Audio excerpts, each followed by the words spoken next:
Alright, सो women's और ये फतेह WPL के बाद हम मूव ऑन करते हैं अंडर 19।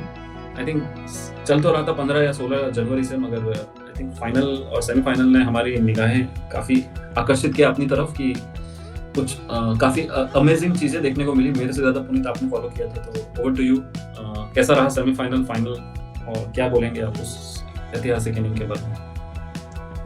मैंने भी मतलब उतना फॉलो नहीं किया था, लेकिन जैसे आपने कहा कि सेमीफाइनल और फाइनल पे हमारी निगाहें थी, और जब मैंने फॉलो करना शुरू किया तो मुझे पता चला कि हमने एक भी मैच इस टूर्नामेंट में भी एक भी मैच नहीं हारा, और सेम कहानी थी इंग्लैंड की जो हमारे सामने थी फाइनल में। तो ये इक्वल्स का टक्कर था, और ऐसा नहीं था कि इंडिया अनडिस्प्यूटेड था। मतलब इंडिया का काफी अच्छा परफॉर्मेंस तो आ ही रहा था, लेकिन इंग्लैंड का भी सामने सेम था। तो ऐसा कुछ नहीं था कि इंडिया का एक हाथ ऊपर था या नीचे था, जो भी है।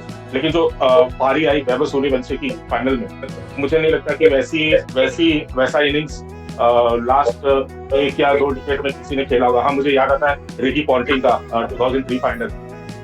आई थिंक ये उस लेवल का इनिंग्स था वैभव सूर्यवंशी। और आज के हिसाब से देखा जाए तो 80 बॉल में 175 रन और 15 फोर्स एंड 15 सिक्सेस, मतलब 3 बॉल में तो उन्होंने 150 रन बना दिए। तो ये तो बहुत ही लाजवाब था। और जैसे हमें पता है कि इंडिया में अंडर 19 जो प्लेयर्स जो भी अंडर 19 वर्ल्ड कप खेलते हैं, वो वापस खेल नहीं सकते।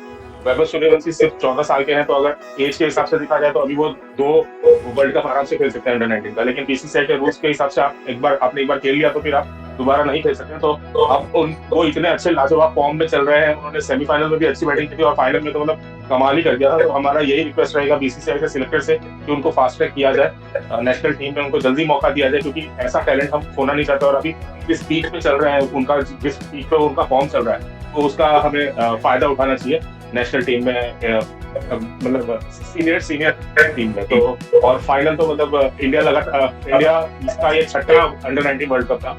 तो कांग्रेचुलेशन इंडियन टीम, काफी आपने हमें खुश किया है। जब से हम 2023 का फाइनल हारे हैं, उसके बाद से हमारे पास आईसीसी ट्रॉफी आती ही जा रही है, और उसमें एक इजाफा आपने किया तो बहुत ही अच्छा लगा। धवल, आप अपनी राय बताइए।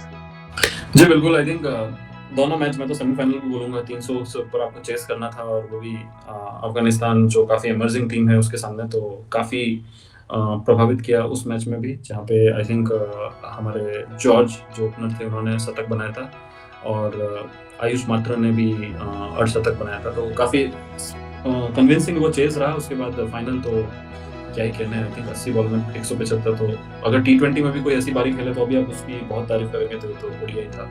तो आई थिंक इंग्लैंड पूरी तरह से वहीं पे आई थिंक बिखर गया था।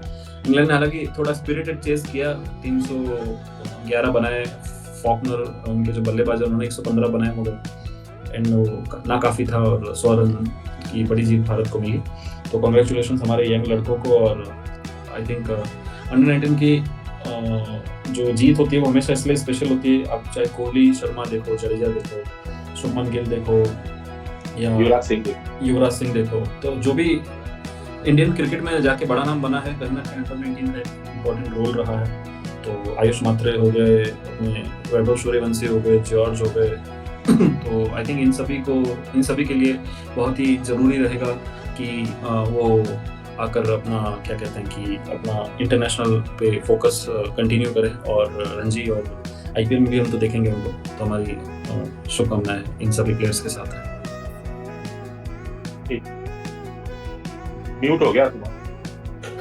तो आई थिंक यही मेरे पॉइंट्स थे, और काफ़ी एक्साइटेड रहूँगा मैं आई थिंक इन सभी प्लेयर्स की जर्नी फॉलो करने में। तो I think congratulations again to our under 19 team and all the Indians. I think हमारे जो ट्रॉफी जीतने का सिलसिला है, टच वुड उसको नज़र ना लगे, और ऐसे ही हम अलग अलग ट्रॉफीज लाते हैं।